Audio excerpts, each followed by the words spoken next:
ASP.NET MVC के code tutorial में आपके सामने हैं और आज के इस ट्यूटोरियल में हम बात करेंगे कि डेटा एनोटेशंस क्या है और हम किस तरह अप्लाई कर सकते हैं वैलिडेशंस को स्ट्रॉन्गली टाइप ऑब्जेक्ट्स पे या मॉडल्स पे, और उसके लिए हम यूज़ करेंगे डेटा एनोटेशंस। इस ट्यूटोरियल में जैसे कि मैंने आपसे कहा हम यूज़ करेंगे मॉडल बेस्ड वैलिडेशंस को और उसके लिए हमें ज़रूरत है डेटा एनोटेशंस की। इसका पर्पस क्या है कि हम यूज़ करते हैं एट्रीब्यूट्स को अपने मॉडल्स पे और फिर वैलिडेशंस अप्लाई हो जाता है, तो हमें कोई कोड लिखने की ज़रूरत नहीं, हम सिर्फ यूज़ करेंगे डेटा एनोटेशंस की एट्रीब्यूट्स को।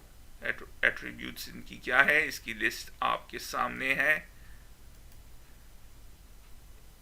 Required, string length, range, regular expression, custom validation, maximum length, minimum length। इसके अलावा और भी बहुत से एट्रीब्यूट्स हैं, इनमें से कुछ को हम इस ट्यूटोरियल में यूज़ करेंगे थोड़ी देर में।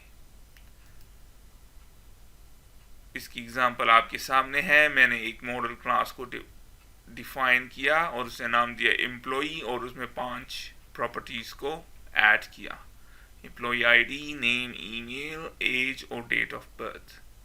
अब मैं चाहता हूँ कि ये फील्ड या ये प्रॉपर्टी जो है वो रिक्वायर्ड हो और हमें मैसेज शो करे नेम इज़ रिक्वायर्ड, तो डेटा एनोटेशन के थ्रू हम किस तरह करेंगे, स्क्वायर ब्रैकेट्स डालेंगे और उसमें लिखेंगे एट्रीब्यूट का नाम जो कि इस केस में है रिक्वायर्ड, और फिर अगर हमने कोई कस्टम मैसेज देना हो, एरर मैसेज, तो हम वो दे देंगे।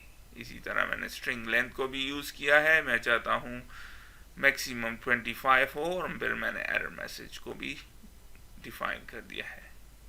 थोड़ी देर में यूज़ करेंगे इन सारे कॉन्सेप्ट्स को।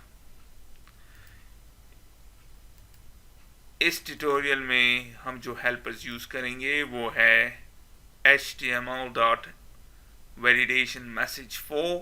ये उसी तरह है जिस तरह है वैलिडेशन मैसेज, लेकिन इस केस में हम यूज़ करेंगे मॉडल को, और ये क्या करेगा, शो करेगा वैलिडेशन मैसेज को फील्ड के साथ। ये आपके सामने है, वैलिडेशन मैसेज फील्ड के साथ आपको नज़र आ रहा है। इसके अलावा हम यूज़ करेंगे वैलिडेशन समरी को भी, और ये क्या करता है, ये शो कराता है सारे वैलिडेशन मैसेजेस को एक ही जगह पे, और जो कि अमूमन होता है पेज के टॉप पे। और इसकी एग्जांपल आपके सामने है, वैलिडेशन मैसेजेस पेज के टॉप पे आपको नजर आ रही है। तो आइए चलते हैं विजुअल स्टूडियो को स्टार्ट करते हैं और इन कॉन्सेप्ट्स को यूज़ करते हैं। सबसे पहले हम क्रिएट करेंगे न्यू प्रोजेक्ट। विजुअल C# में वेब को सेलेक्ट कीजिए और आखिर में ASP.NET MVC4 वेब एप्लीकेशन और क्लिक कर दें ओके। इस स्क्रीन में मैं क्या करूँगा, सेलेक्ट करता हूँ टेम्पलेट को एम्प्टी और व्यू इंजन को रेजर रहने देता हूँ और फिर क्लिक कर दे ओके, और ये हमारे लिए क्रिएट कर देगा इस एप्लीकेशन को आपके सामने है। अब हम एक कंट्रोलर को ऐड करेंगे, तो राइट क्लिक कीजिए कंट्रोलर्स पे, फिर ऐड और आखिर में कंट्रोलर, और मैं इस कंट्रोलर को नाम देता हूँ होम कंट्रोलर। क्लिक कर दें ऐड।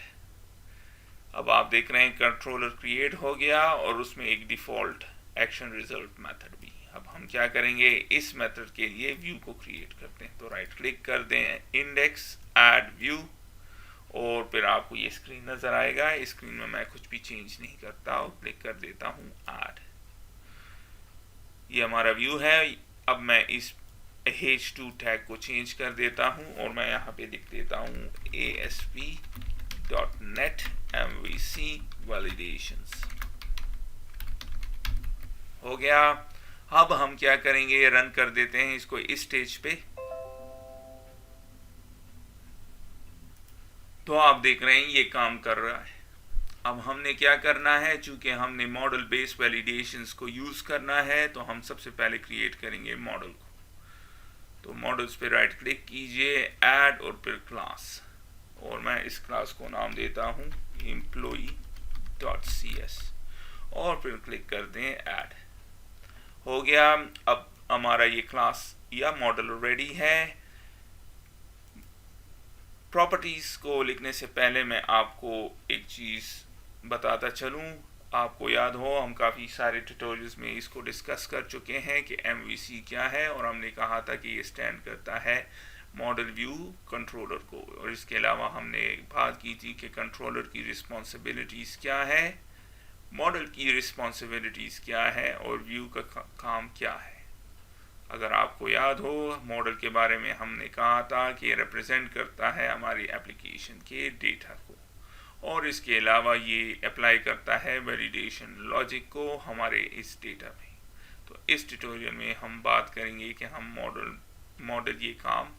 मॉडल वैलिडेशन लॉजिक को किस तरह अप्लाई करता है। और इसके लिए हम, जैसे कि मैंने आपको प्रेजेंटेशन में कहा, हम यूज़ करते हैं डेटा एनोटेशंस को। तो आइए चलते हैं, यूज़ करते हैं डेटा एनोटेशंस को और अप्लाई करते हैं वैलिडेशन लॉजिक्स डायरेक्टली अपने मॉडल्स पे। तो किस तरह? बहुत आसान।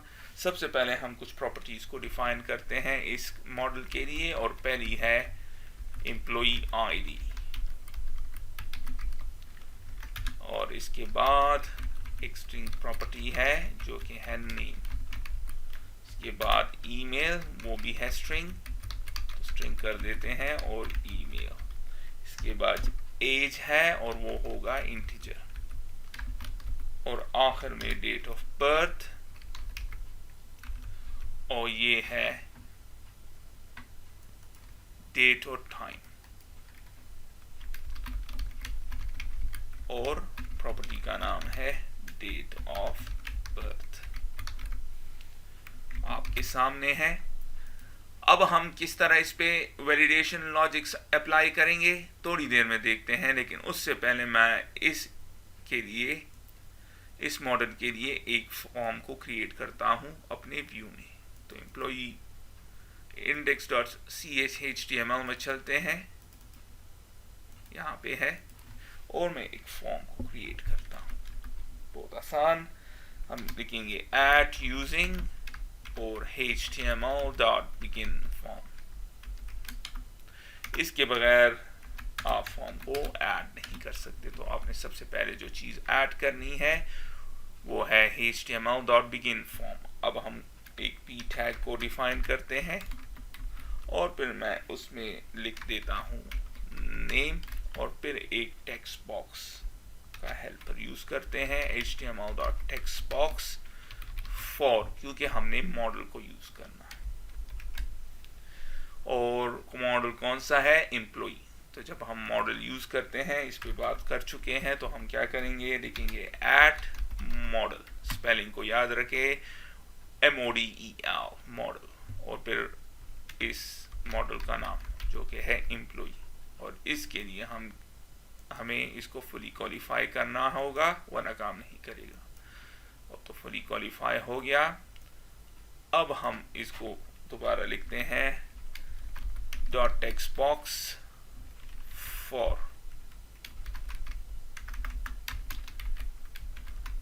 और फिर मैं एक वेरिएबल को डिक्लेयर करता हूं m या x, जो भी आप डिक्लेयर करना चाहें, और फिर इक्वल, और फिर ग्रेटर का साइन x डॉट, और इसमें मैं लिंक करता हूं नेम प्रॉपर्टी को। कौन सी प्रॉपर्टी को? नेम प्रॉपर्टी को। इस नेम प्रॉपर्टी को लिंक हो गया। इसके बाद हमने क्या करना है, एक और क्रिएट करते हैं ईमेल के लिए,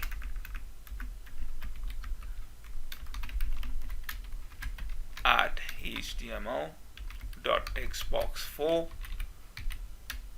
और फिर एक और वेरिएबल x.email।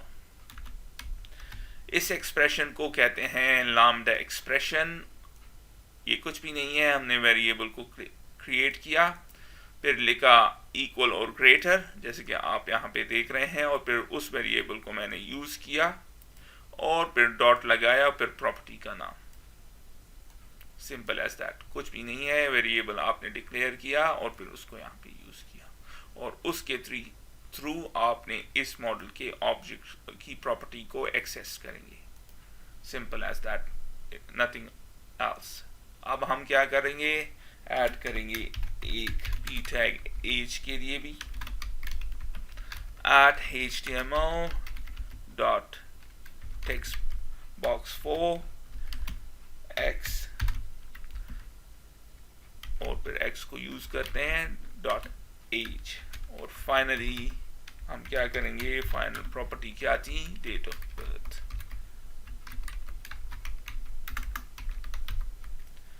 और फिर एक और टेक्स्ट बॉक्स और इस दफा x क्या है, डेट ऑफ बर्थ। और एक और चीज भी हमने करना है, हम चाहते हैं एक बटन भी ऐड हो और उसके लिए भी एक p टैग और फिर उसके लिए हम यूज करते हैं इनपुट टाइप और सबमिट होना चाहिए और फिर जो वैल्यू इस बटन में नजर आनी चाहिए वो है सेव और इसको क्लोज कर दें, रन कर देते हैं इसको इस स्टेज पे और आप देख रहे हैं ये इसने टेक्स्ट बॉक्सेस को ऐड किया और जब मैं बटन पे क्लिक करता हूं तो आप देख रहे हैं कोई वैलिडेशन मैसेजेस शो नहीं हो रही। हमने एक चीज में गलती की, हमने इस डेट ऑफ बर्थ को गलत लिखा, इसको इंप्रूव कर देते हैं, स्पेसेस मैंने दे दी। अब हम क्या करेंगे, हम ऐड करेंगे एक और हेल्पर और इस केस में है क्या, @html.validation4 वैलिडेशन मैसेज 4।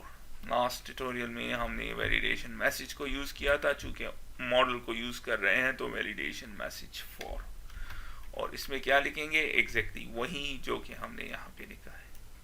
तो कौन सी प्रॉपर्टी के लिए करेंगे, उसको एक्सेस कर देते हैं और हो गया। इसी तरह यहाँ पे भी कर लेते हैं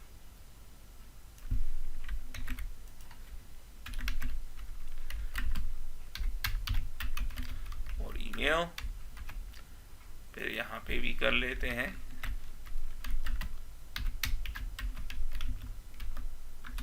हो गया और फाइनली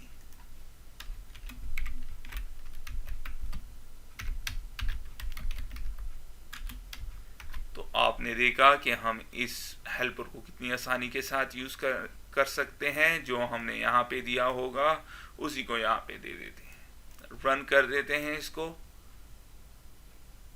और क्लिक कर दें सेव और आप देख रहे हैं कोई वैलिडेशन मैसेज अभी शो नहीं हो रहा।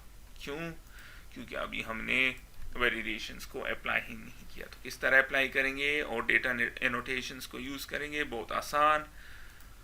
यहाँ पे आता हूँ मैं और ऐड करता हूँ, मैं चाहता हूँ नेम फील्ड जो है वो जब यहाँ पे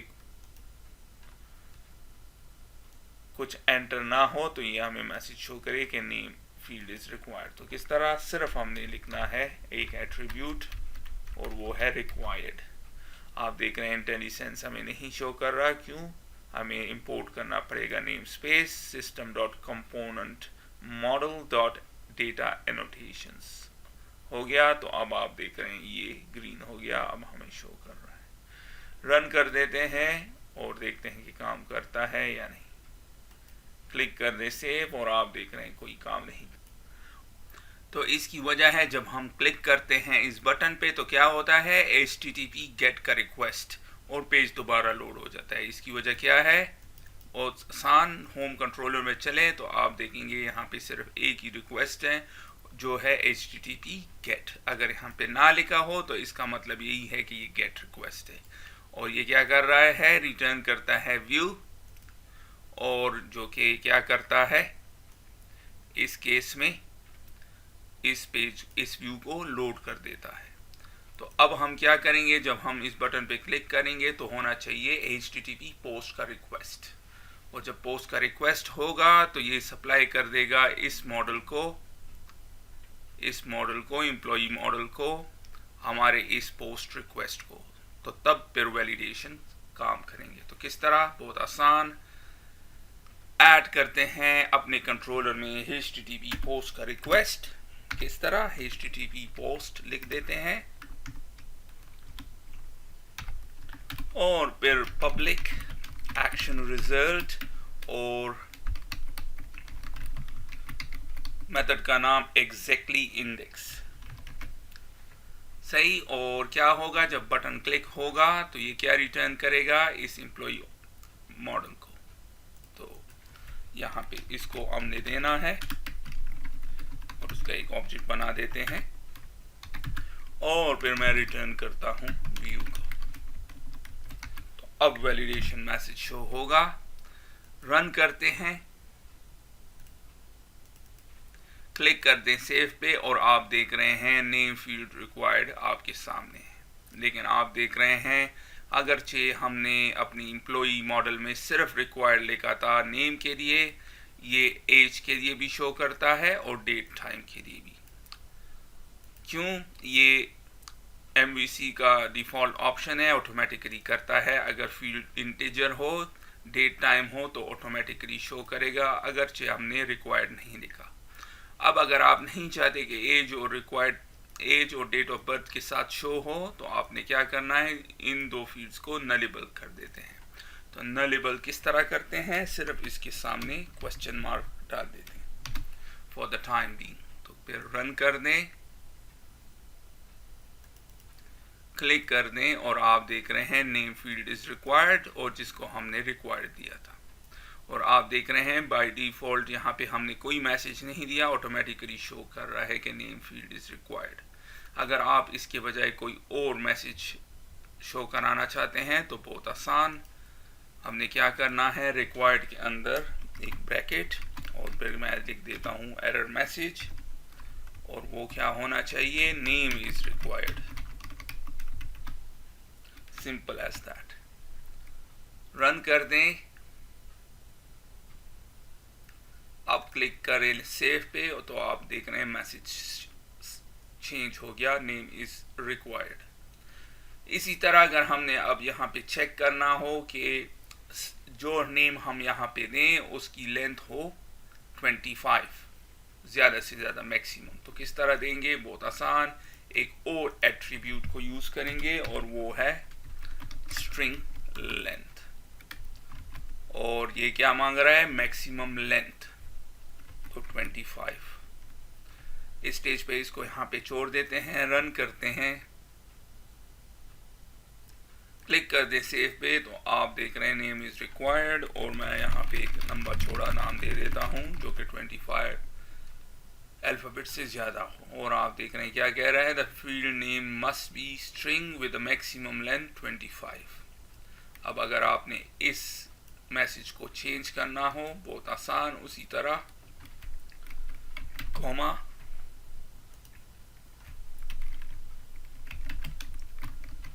एरर मैसेज और मैं लिख देता हूँ name can not be more than 25 characters.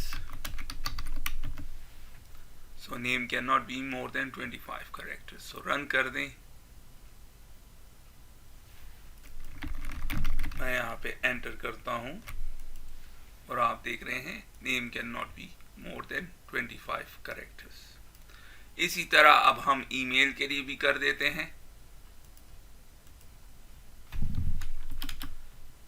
तो रिक्वायर्ड एट्रीब्यूट एरर मैसेज क्या होना चाहिए, ईमेल इज रिक्वायर्ड,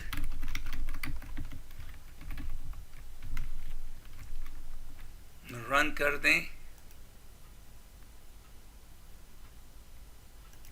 क्लिक कर दें, कर देते हैं और ईमेल हो गया।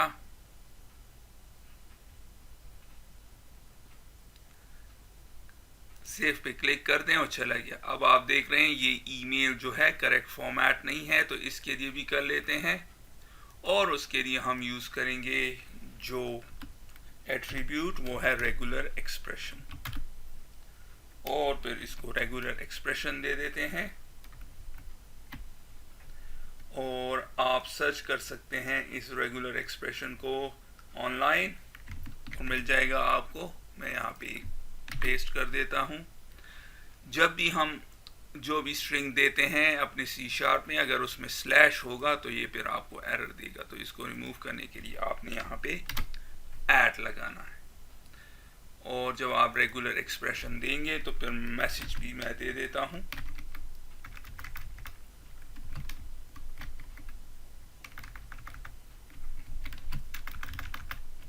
Comma error message equals to email is not in a correct format। Simple as that. तो रन कर देते हैं इसको।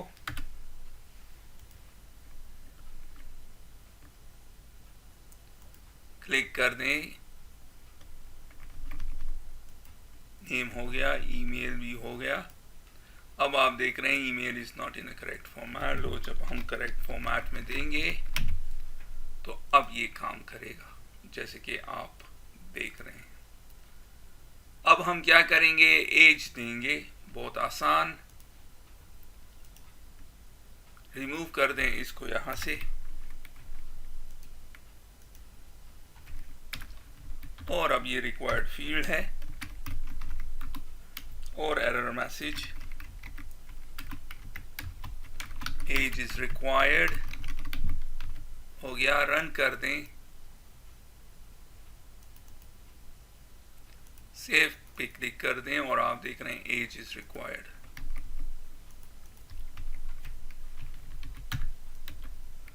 और आखिर में एज दे देते हैं, और आप देख रहे हैं काम कर रहा है। अब हम करंटली इसमें कुछ भी ऐड कर सकते हैं एज में। तो हम चाहते हैं कि ये अलाउ करे 18 ईयर से 65 तक की डिजिट्स को। उससे अगर 17 या उससे कम अलाउ ना करें, 66 या उससे ज़्यादा अलाउ ना करें। तो किस तरह, बहुत आसान, हम यूज़ करेंगे और एट्रीब्यूट, और वो है रेंज।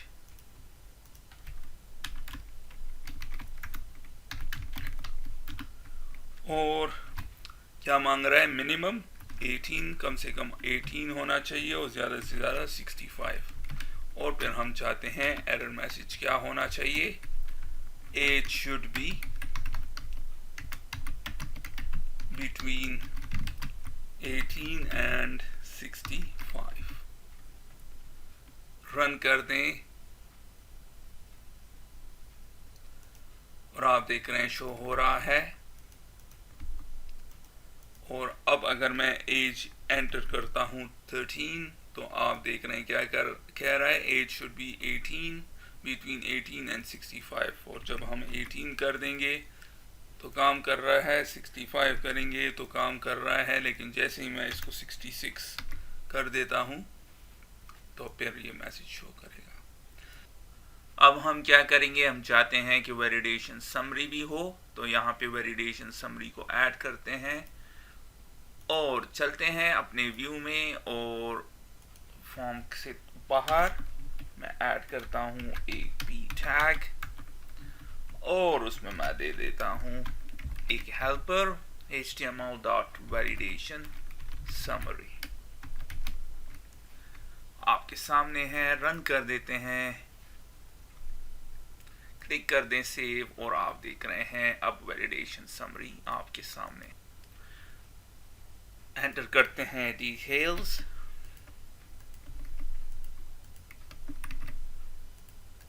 और आप देख रहे हैं काम कर रहा है। अब हम क्या चाहते हैं, जब हम बटन पे क्लिक कर दें और हर चीज करेक्ट हो, तो ये हमें मैसेज शो करे कि data changes are added to the system successfully. तो किस तरह, बहुत आसान। क्या करेंगे, यहाँ पे चेक करेंगे if model state is valid, meaning अगर कोई भी वैलिडेशन मैसेजेस नहीं है तो फिर क्या होगा, वो ट्रू होंगे। तो if model state is valid equals to true, तो फिर क्या करो, एक व्यू बैक को हम व्यू बैक को यूज करते हैं, और उसके लिए एक प्रॉपर्टी को क्रिएट करते हैं। मैं उसको नाम देता हूं अलर्ट मैसेज, आप कुछ भी दे सकते हैं। और फिर उसमें मैं जावास्क्रिप्ट को यूज करता हूं, script open and close script हो गया, और फिर मैं लिखता हूं अलर्ट। हम जावास्क्रिप्ट का अलर्ट यूज करते हैं, और अलर्ट क्या होगा, मैसेज क्या शो करेगा, data changes are added successfully. आप कोई भी मैसेज दे सकते हैं। हो गया। अब हम इसको अपने कोड में यूज करते हैं। यहां पे मैं यूज कर देता हूं, रन कर दें, और अगर इस स्टेज पे क्लिक करूं सेव, तो आप देख रहे हैं वैलिडेशन मैसेज शो हो रही हैं। अब अगर हम क्लिक करेंगे तो आप देख रहे हैं ये हमें यहाँ पे शो कर रहा है, लेकिन हम चाहते हैं ये हमें अलर्ट शो करे। तो हमने इसके लिए क्या करना है, इस केस में जब हमने स्क्रिप्ट को यूज करेंगे तो हम क्या यूज करेंगे, एक हेल्पर जो कि है html.raw, उसमें इसको डालना है अपने व्यू बैक की इस प्रॉपर्टी को। तो अब आप जब हम इसमें डेटा एंटर करेंगे